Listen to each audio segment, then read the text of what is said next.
So we all know by now, Syracuse starts the 2022 season with an ACC opponent. Does that make it a must-win? It's Locked On Syracuse right now. Locked On Syracuse, your daily podcast on the Syracuse Orange, part of the Locked On Podcast Network. Your team every day.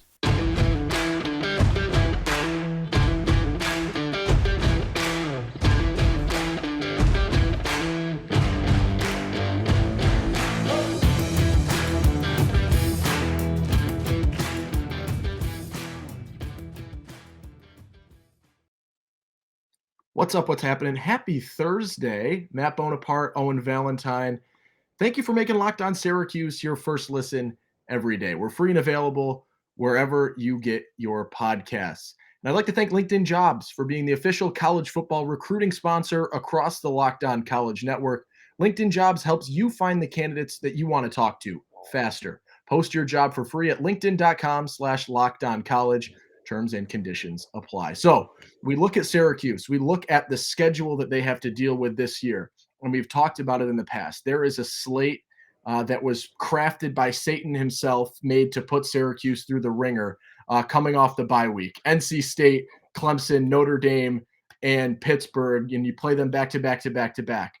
Because of how difficult that slate is, you sort of look to the weeks leading up to that game with a little bit more of, a magnifying glass up to them, looking at a little bit more in depth at those opportunities for wins just because of how difficult that 4-game stretch is. You open up the season, you'd hope with a gimme, right? Give me an Ohio, give me a Central Connecticut State, give me that sort of walk-through early season week 1 game to fill some questions out, to test a few things, to get some of the kinks ironed out. You don't get that opportunity this year. You start with a pretty good Louisville squad with an ACC game in week 1 with no time to mess around. That game is 8-9 days away at this point. Now, we talked about it a little bit before we hopped on, and I hate to give game 1 of a season must-win credibility, but is Syracuse-Louisville in the Dome on September 3rd a must-win game for Syracuse to open up the 2022 year? I think it absolutely is. Syracuse, like you said, is playing a gauntlet this season in terms of schedule. There are plenty of ranked opponents. That's partly because the ACC is having one of its best years in recent memory. But they also have a crazy stretch right in the middle of it where they're home against number 13 NC State, at number 4 Clemson the next week, then back home at number 5 with number 5 Notre Dame, then at number 17 Pittsburgh. So with a stretch like that, I think most people out there say there's not a win in that 4-game stretch. When you have that kind of stretch in your schedule, you've got to win the early ones, and you've got to win the ones against non-ranked opponents, which is exactly what Louisville is. Louisville, a pretty darn good team. Malik Cunningham is a really, really good quarterback, but they're not ranked, and I don't think they're close to being ranked right now. So Syracuse has a chance to pull off an upset, and if they're going to win or make an appearance in a bowl game this season, they're going to have to pull off a couple of upsets. Louisville's an option for that. Purdue's a little bit more difficult of an option. Maybe Virginia slides in there, but you're also looking at Florida State at home down the later part of the schedule, senior day, and then maybe at Boston College. Those are really your options there.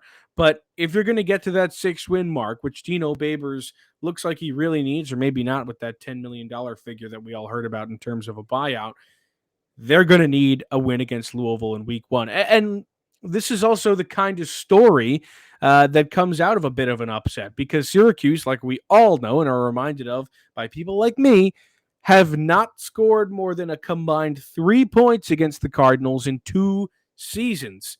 Last year, 41-3 at Louisville. Again, at Louisville in 2020, 30-zip. You're playing against the fans, or the new fans are going to see Syracuse football for the first time against Louisville in the Dome. Do you remember your first football game in the Dome? I do. Not specifically. I was young. You have a more as a student experience. My first game as a student. Oh boy, I got to think it through. It would have been 2017. That's I think it was my second game in the Dome that year. A third game was a pretty good win against Clemson. My first one was, oh boy, it was Central Connecticut State, right? That one was I believe so. a dominant win. So, that's a Yeah. morale boost. Thank God I actually And wasn't there the next week because they botched against Middle Tennessee. So I was there for the good one to start the probably year for off, you. but not the I second one. It's big though. I It's important. remember my first game in the Dome being Wagner in 2018 when Syracuse absolutely throttled them. And obviously, Louisville, a bigger opponent, but at the same time, this is the first time the new freshmen are going to see this team. The first time that Syracuse's somewhat revitalized student section are going to make an appearance. This could be a win. And I think it absolutely needs to be. I think you bring up a good point there in terms of how valuable a good crowd is for this game. And I think season opener, ACC opponent, the way Louisville has had your number for the last 2 seasons, and even a little bit more, if you want to go macro when you look at this a little bit, they have had your number for the last 2 years specifically, as you said, what 71-3 combined score from 2021 and 2020. It's got a lot there in terms of bringing people in, and I think you'll have a really strong crowd on hand at the Dome for this game, and I think that makes it even more important to get off on the right foot, play a good game, get a quality win. Right? You were saying it. There are so few opportunities for ACC wins when you look at how good the ACC Atlantic is this year. You've got Clemson is going to be Clemson, but you've got a really, really good NC State team. And Wake Forest, starts the season ranked. How will things go with a backup quarterback at the helm for a little bit? Who knows? But you do have a really, really elevated ACC Atlantic, and you come into this game against Louisville to start the season. You're really going to want things to figure themselves out immediately, right? You don't have that get me through game where you can figure some things out. It's go, go, go right from the get-go.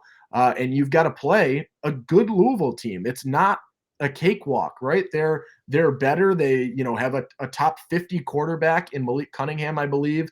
We talked about Sean Tucker being 15th on the, I believe it was the ESPN list of top 100 players. I think Malik Cunningham is top 50 in the country. You've got a really, really good quarterback. You've got a team that brings back a lot of players, a lot of experience. This is not an easy game against Louisville. And I think, as you were saying, this can spark a fan base right now that's looking for something to grasp onto, that's looking and hearing, hey, this team is better.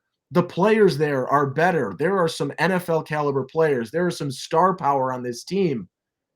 Let's see it. Let's work, right? We know the difficult schedule later on in the season, but that doesn't mean that you can't show, hey, this really is an improved team, and you can, put your money where your mouth is and start to show some things. Before I throw it back to you, Bones, it is time.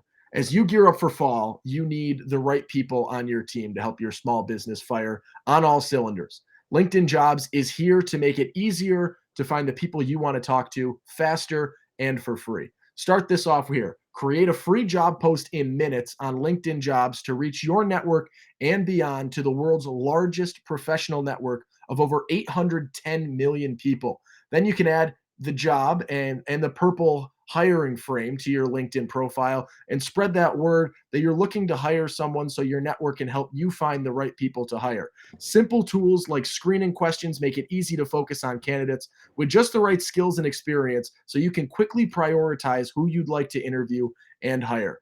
It's why small businesses rate LinkedIn Jobs #1 in delivering quality hires versus leading competitors. LinkedIn Jobs helps you find the candidates that you want to talk to faster. Did you know every week nearly 40 million job seekers visit LinkedIn?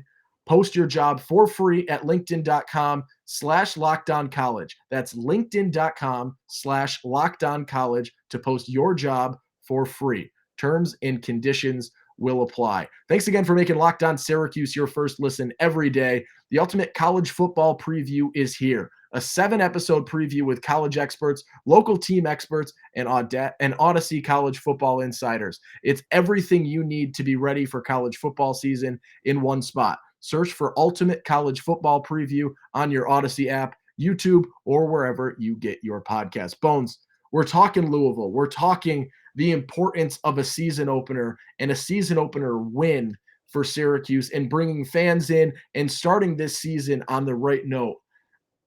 It's tough. It's a difficult game, and I think that's why it's worth discussing, and the importance of it cannot be overstated by any means.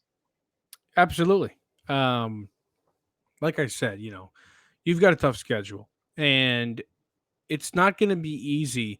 Syracuse, it's been a weird kind of build up to the year because I don't know if you describe the schedule from last year or from 2019 incredibly difficult. 2020 kind of a wash. I mean, they would have lost to anybody that year.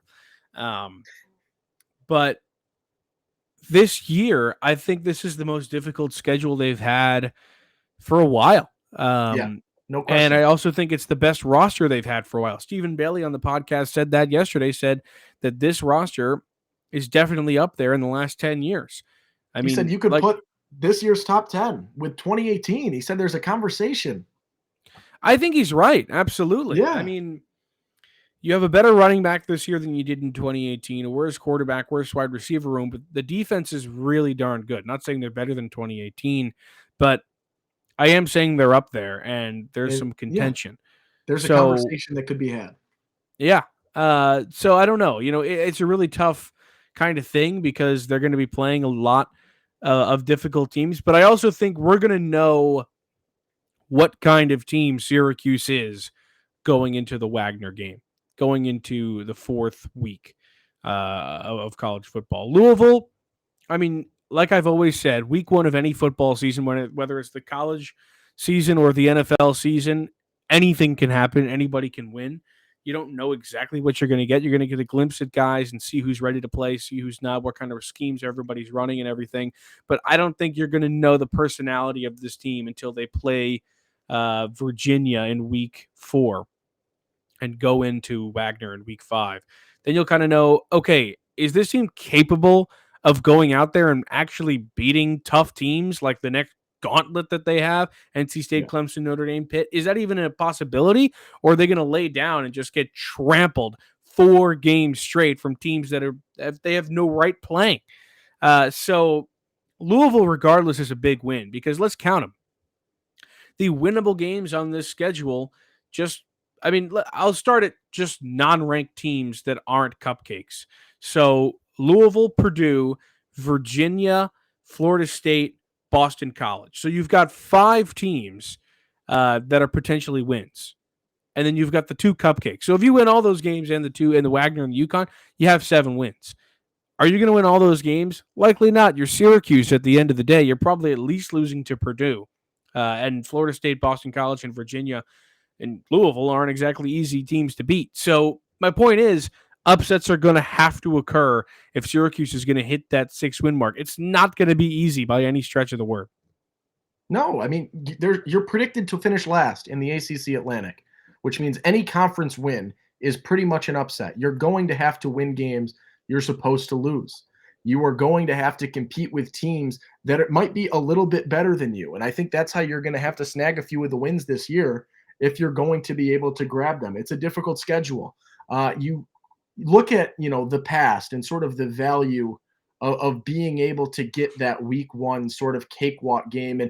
And Dino has taken advantage of it in the past. I will give him that. He's only lost a season opener once. It was 2020.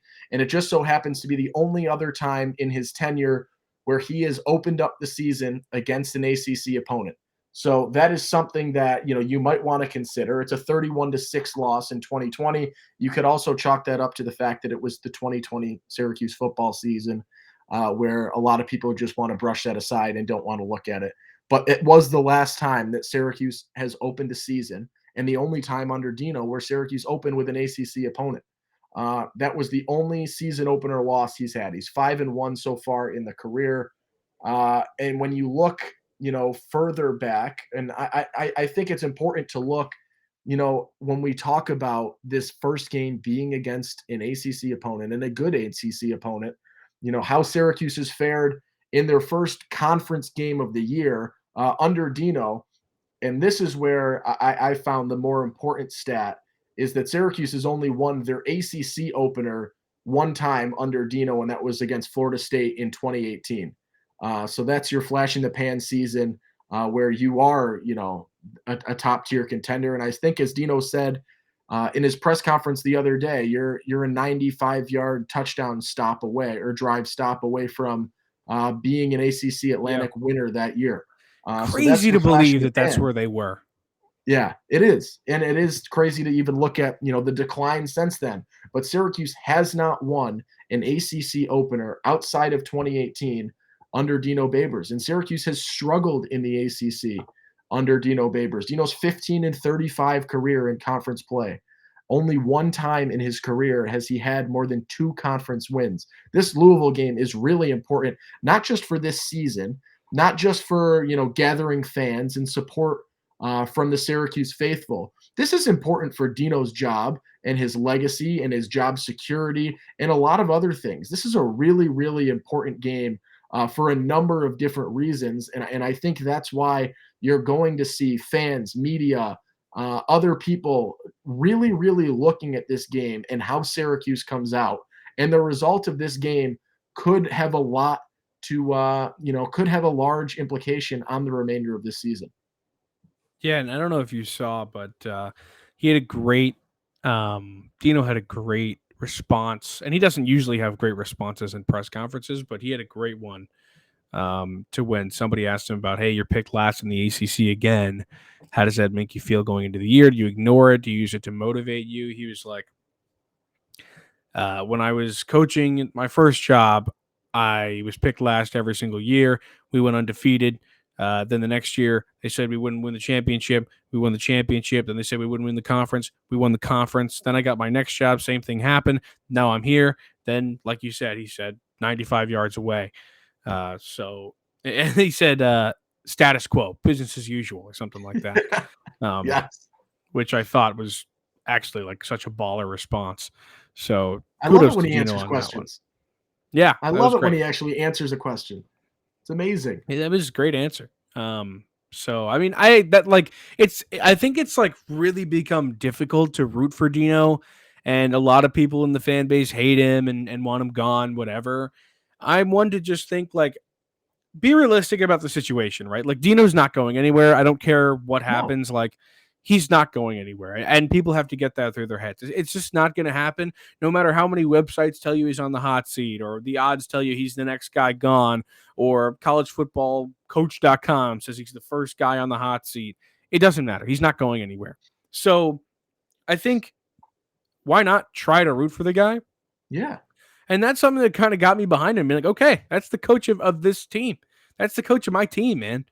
So I like that. I think that you have to at least give this team a shot. Like we said, like when you have a roster like this one, sure the odds are against them, and like sure the schedule's really tough, but like I think they could do something. And they have a lot of really, really good athletes. Training camp has shown us, or like at least what we've heard from press conferences, media interviews, and having Steven on the show, it looks like it's going well. I'm not saying they're the Clemson Tigers, but they're probably not going to go winless. I can tell you that much. And they No. might get to that 6 bowl win mark. And I'm not saying you should settle for that. And I understand for the people out there who are going to put in the comments that we're so young, we don't know what Syracuse football used to be. I get that they were great players. I get that they went undefeated with Marvin Graves. I understand all of that. And Donovan McNabb, and I get it. But recently, you have to take a bowl appearance season as a win. Right. Is that not what you just said, right? There is history. You've got a team that used to compete. But right now, outside of a slate of 5 or 10 college football teams, are you really not, as a fan, just hoping that you can see a bowl game at the end of the year? Isn't that sort of the threshold that you sort of just have to be okay with? Like, my team got to 6-6 or better. Here's a bowl game. And I think that's sort of where I am starting to come to terms when I look at Syracuse, and for the time being that, like, that needs to be the goal. We can't focus, and maybe you can take the next step from there when you look at, a couple of back-to-back, maybe 3 bowl seasons in a row, then you can start to say, when can you turn this into, more than just a 6-6 team or a 7-5 team if you get to that.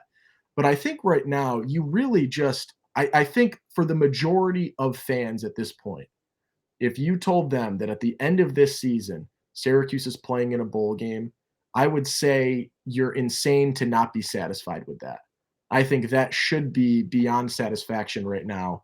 And I think that's where, you have to set a realistic goal right now. You're not going to return to the 50s and 60s where you are a recurring powerhouse and getting top tier recruits and being, the best of the best and, even continuing to move that as, there have been different spurts throughout Syracuse's history where they've been at the top or been closer to the top. Right now, I think you have that goal of a bowl game, and I think it's a fair goal. When you look at, Dino Babers and expectations of a coach, I think it's a fair goal when you look at this team and recruits and personnel and who's currently on this team. And I think, as we're talking about, it's you have to maximize on those opportunities this year because it is a team that is better. And I think they really are a better team. And in order to show that, you're going to have to win some games, and it's a tough stretch. So this Louisville game, incredibly important. You talk about UConn and Wagner, cakewalks. But you look at Louisville and Purdue early on and Virginia, and I think, you want to be ideally you're 5-0, right? Isn't that ideal? But realistically, you're going to lose 2 of those games, 4-2 with 6 games to play, 7 games to play. All right. Or no, it'll be 3-2. Sorry, my math. I've been bad at math lately. 3-2 at that point. Are you okay with 3-2, or does it have to be 4-1 when you look at sort of that opening 5-game stretch of Louisville, UConn, Purdue, Virginia, and Wagner leading up to the bye week? And this is sort of a tangent, but I'm curious your ideas. Quickly, just want to correct myself. I meant Don McPherson 87. I know people are going to go at me for that. Yeah. So what was your question? I'm sorry. So bare bones. 5-week stretch to open up the season. Louisville, UConn, Purdue, Virginia, and Wagner leading up to the bye week. Are you okay at 3-2 in terms of Syracuse possibly getting to a bowl, or does it need to be 4-1 so much better than 3-2 in terms of that stretch? Just mentally, 4-1 is 3-2 is fine, but you again, look at what you have in terms of games that are winnable. You're gonna have 2 left on the board in Florida State and Boston College that are really winnable games. 4-1 is so much better than 3-2. They have to come out swinging like they probably haven't in a really long time. So I'm hoping they can do that. But yeah, I think they could beat Louisville and Virginia.